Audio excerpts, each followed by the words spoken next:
Bonjour et bienvenue à chacune et à chacun d'entre vous.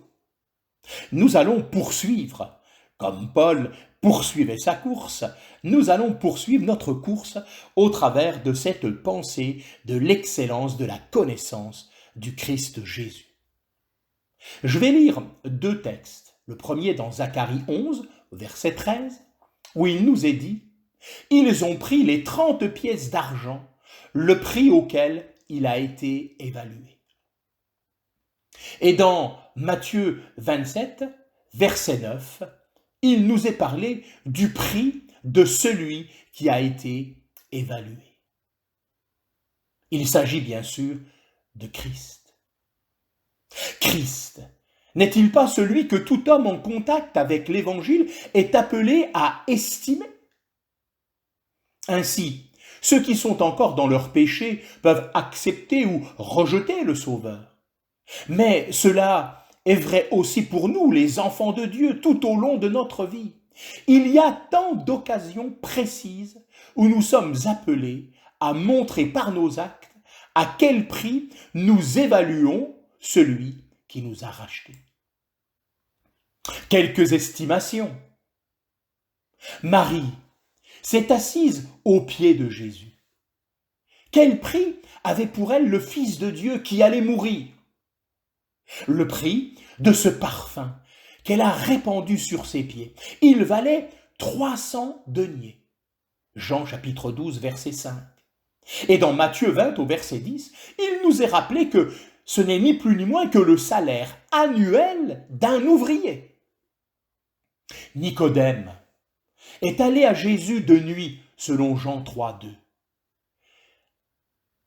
Il a rencontré, à cause de son attachement à Christ, le mépris des autres chefs du peuple.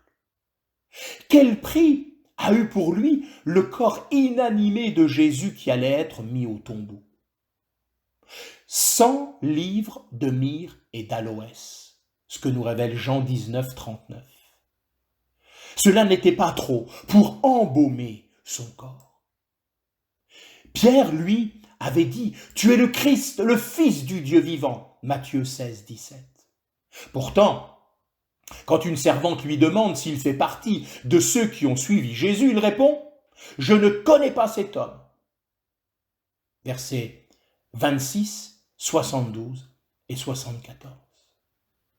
Le regard de Jésus, l'entrevue secrète le jour de la résurrection, la restauration au bord du lac de Galilée lui ont fait éprouver à nouveau tout l'amour de ce maître qu'il avait renié et toute la valeur de son sacrifice.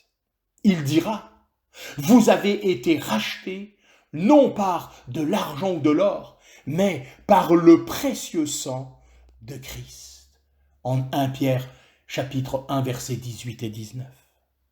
Et que dire de Paul, pharisien, fils de pharisien? Il avait pensé qu'il fallait tout mettre en œuvre contre le nom de Jésus. Mais un jour il est arrêté, le Seigneur lui apparaît.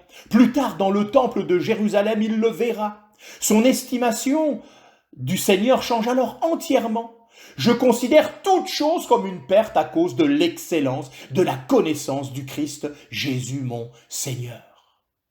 La question est toujours actuelle. Quel prix Jésus a-t-il pour moi chaque jour, aujourd'hui? Quand tout sera mis en lumière, dans la clarté où rien ne pourra plus être caché, je verrai quel aura été ce prix auquel je l'aurai estimé. Que Dieu nous bénisse chacune et chacun.